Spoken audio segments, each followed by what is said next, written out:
So నరాల నొప్పుల కోసం మీకు ఒక మంచి జ్యూస్ చెప్తాను. ఇప్పుడు నరాల నొప్పులు అనగానే మనకు గుర్తుకు రావాల్సింది ఏంటంటే ఫస్ట్ దానిమ్మ పండు గుర్తుకు రావాలండి. రెండోది ఏం గుర్తుకు రావాలంటే మనకు బీట్రూట్ ఒకటి గుర్తుకు రావాలి. మూడోది ఒకటి ఏం గుర్తుకు రావాలంటే ఉసిరికాయ.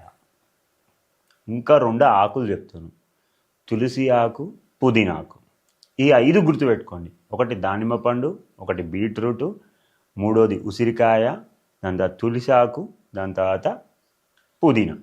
ఈ 5 తోటి మంచిగా దానిమ్మ పండు తీసుకొని ఒక 100 గ్రామ్స్ దానిమ్మ పండ్లు, ఒక 100 గ్రామ్స్ బీట్రూటు, ఒక 50 గ్రాముల మట్టుకి ఉసిరికాయ, ఒక 5 నుంచి 10 తులసాకులు, ఒక 5 నుంచి 10 పుదీనాకులు, ఇవన్నీ వేసుకొని ఒక జ్యూస్ చేసుకోండి.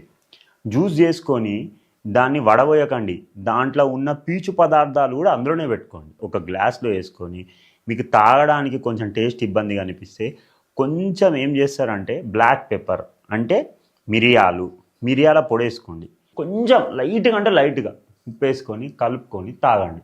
100% మీకు ఈ పాదాలలో నొప్పులున్నా, అరికాలలో మంటలున్నా, ఇంకా ఈ జ్యూస్ వల్ల మనకు గ్యాస్ట్రిక్ సమస్యలు ఏమన్నా ఉన్నా, తర్వాత హెయిర్ ఫాల్ సమస్యలు ఏమైనా ఉన్నా, స్కిన్ ప్రాబ్లమ్స్ ఏమున్నా ఇవన్నీ తగ్గిపోతాయండి.